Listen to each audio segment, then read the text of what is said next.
Hey folks, welcome to the Unconventional Wealth Show. This week we're going to go over some great examples on how to make money investing in real estate, specifically in the mobile home parks. Stay tuned, it's going to be an exciting show.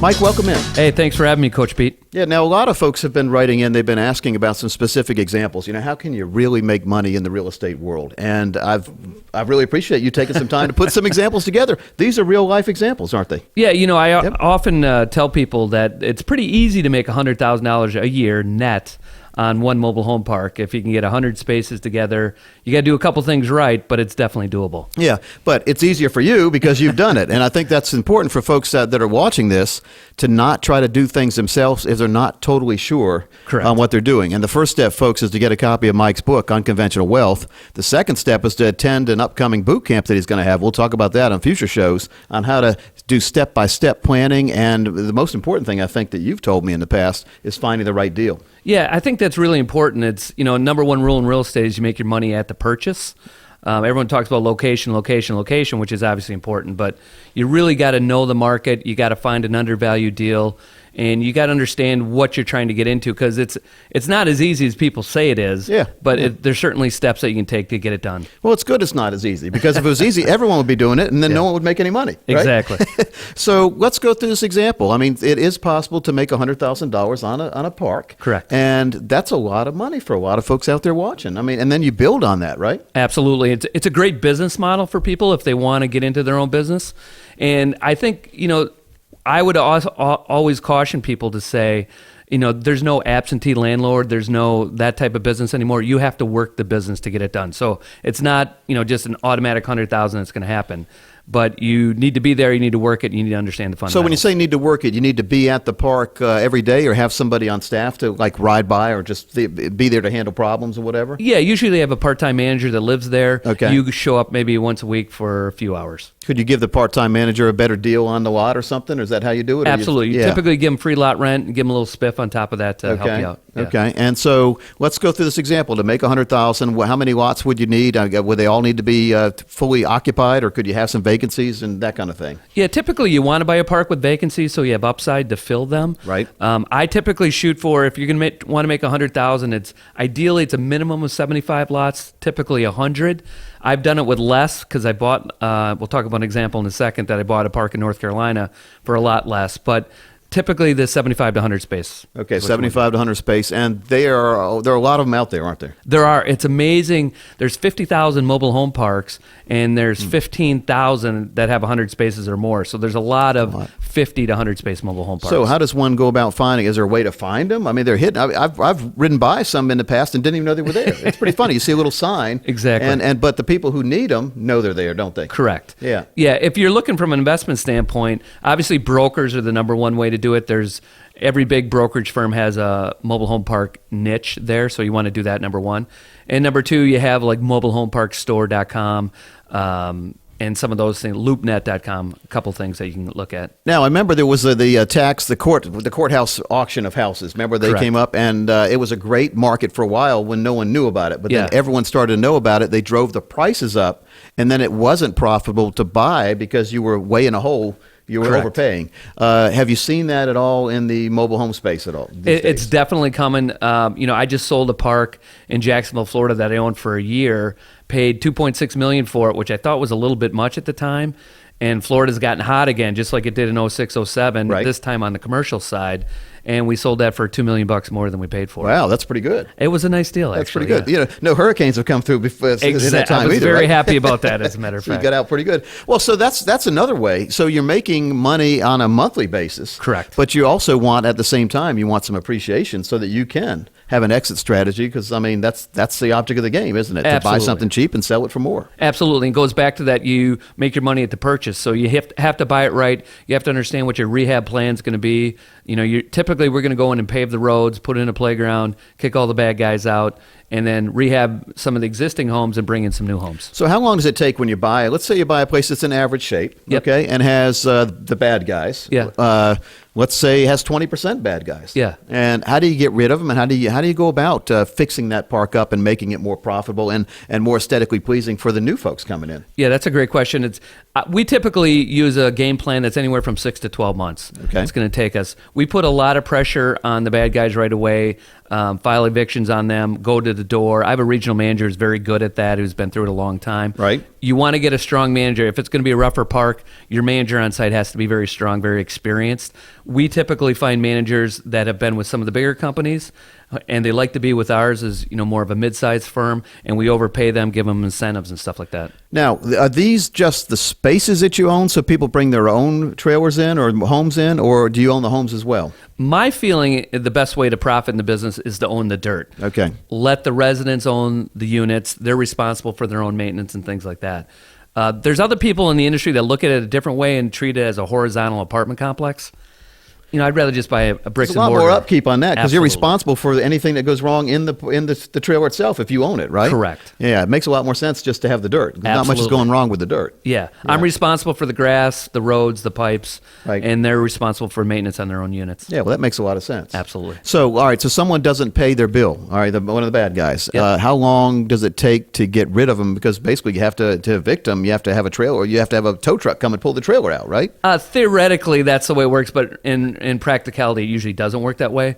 You can evict somebody or do a quick foreclosure within 30 to 40 days. And in any of the southern states, if you go to California, New York, up north, it gets to be a little more complicated. Right. We'll even in times, go pay guys $250 just to get out. And because it saves us the time and the cost and stuff like that. So you pay them to leave, and then you make money on that. Yeah, because it gets them out and on their way, right? And makes everybody else in the neighborhood feel a lot better. That's, you want to bring that sense of community back, and you can't bring it back if you got some drug dealers or whatever, some undesirables in there. You got to get those people out for sure. Okay, so I got off on a little tangent, but let's go back and let's go through any other examples you have of how Sure. to make $100,000 a year on a park. Yeah, this is, an example that I bought a park over in Sophia, North Carolina, which is just south of Greensboro, a small little community. And it was actually part of a foreclosure deal, so I had to take the park. And believe it or not, I only paid $25,000 for the whole park. For the whole park? I was afraid of it because I thought $25,000, there's got to be something wrong with it. But it was a 65 space park. There were 19 residents left when we got it.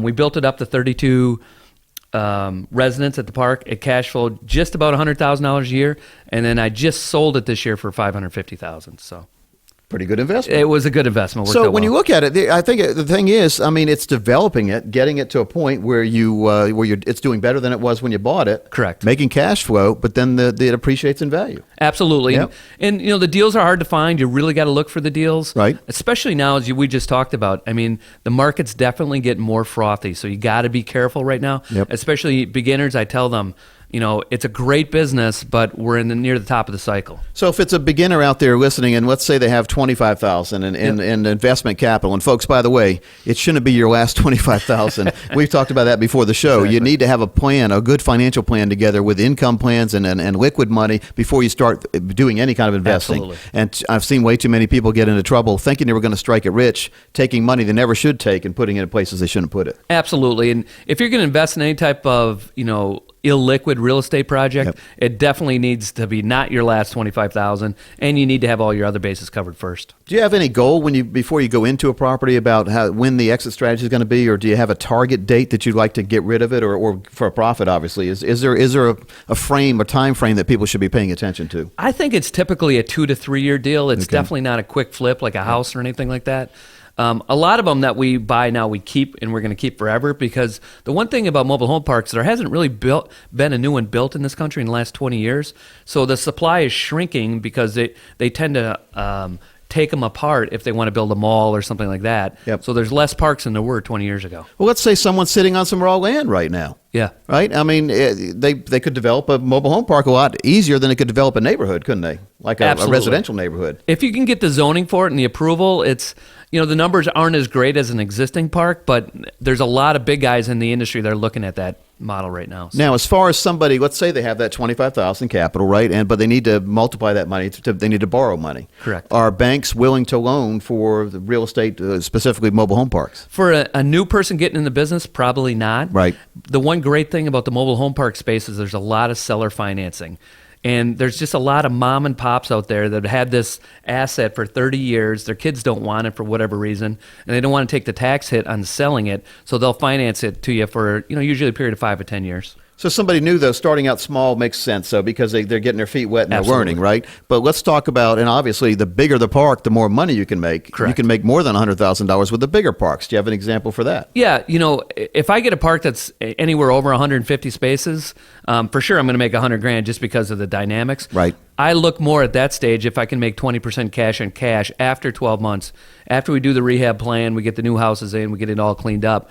My goal is to get 20% cash on cash, and that's very doable if you follow the right steps. That's a real good return, by the way. Absolutely. I mean, there aren't many places you can get 20%, right? Not anymore. Yeah, not unless it's one of those spam emails you get where they're telling you that you can make 20% a day, and we know that doesn't work, right? Exactly. All right, so the bigger the park, the more cash flow, and when we look at building a holding strategy, like you say, you've got some parks that you're never going to let go. Correct. Would you recommend the bigger parks for somebody like that? When they're building their long-term strategy, should they have a couple big parks that are cash cows, basically producing income for them, or is it a bunch of smaller ones, or is it like a mix of between those? It's usually a mix, and what I did through, I've been doing this full-time for 13 years, and what I did is I sort of sold my way up. So I bought smaller stuff, and after a couple years sold it and bought bigger stuff. Yep. And I kept buying bigger stuff, and now we got a bunch of 200-space parks and stuff like that's that. good. I mean, so that's like playing Monopoly. You exchange Absolutely. the houses for the apartment complexes, Definitely. right? Yeah, well, that makes a lot of sense. All right, so when we're looking at ways for people to just get their feet wet on there, what are 2 or 3 examples or tips you'd give somebody out there if they want to get into or start researching this field for investments? Sure. Number one is really get tight with the brokers in the business. They know all the people. They're calling all these mom and pops all the time trying to get them to list their parks. So the broker in your region, whatever it may be, the Midwest, Southeast, where we're at, or maybe the West Coast, whatever you're trying to do, that's number one. And number 2 is really drive by and go visit as many parks as you can. Yep. You got to learn the business, and it's always more difficult, especially your first park. Once you get through that first one, like they say, your first million is the hardest. Your first park is always the hardest. Now let's talk about, and I know we've talked about it before, but let's refresh folks. How did you stumble into this field? I mean, because it's when you were a financial advisor like Correct. I am, Yeah. and all of a sudden you're investing and you have a gigantic real estate holding now with mobile home parks. How'd that happen? It was sort of by accident. I didn't even know what a mobile home park was until 2006. Back in 2001 or 2002, I read this book called Rich Dad, Poor Dad by Robert Kiyosaki, who you just met last week or so. Yep. And that changed my world. And that I never really understood the value of commercial real estate until then. Yep. And so I gradually phased out of financial planning and into real estate at that stage. So, and now one final thing I want to talk about is valuations. I mean, when you're buying it now, you have a formula I'm sure you use to see if Correct. it's a good deal to buy it. Yeah. But then more importantly, you sold for some pretty good profits. How did you arrive at that being the number, and how can the folks that are buying it from you justify the fact that they, because you kick yourself when you see what you paid for it and then what they bought it for, but you did a lot of work on Correct. getting it going and all that and getting it really operational. But the people buying it must have a formula to see they're making money too. Yeah, they're operating on obviously a lot less than 20% cash flow. So they're either have institutional money that they can get by with 8 to 9% returns. When I was in the apartment business and in Orlando, 2006, we sold all 8 of our apartment complexes over a period of about 18 months, and 7 of those people went into foreclosure. So you need to be careful at this point in time. We're at the top of the cycle. Yep. There's still deals out there, but you just got to be much more careful. Be a lot more cautious these days. Absolutely. Right. So again, the number one thing is to set a goal about how much cash flow you want to make, cash on cash. 20% is a great goal. Yep. And, and then stand by that. And Absolutely. so don't deviate. That's where people get in trouble, is when they start accepting less. and getting more problems instead. Absolutely. And one other thing I would say is always be overcapitalized. This is a business. Yep. It's not typically an investment, although it can be, but it's in business. And number one rule in business, you always want to have more cash available just in case something goes wrong. You got to have your powder dry, we call it. Absolutely. And I'd say at least in a business world, at least 1 year of cash flow. Absolutely. I mean, you got to have that put aside because if folks know that you have to sell, you're not going to get what you want. Yep, correct. And if they know you could keep it for forever, they'll be more apt to negotiate on your terms. Definitely. Folks, again, the book is Unconventional Wealth. The guy is Mike Conlon. We'll join you next week on the Unconventional Wealth Show.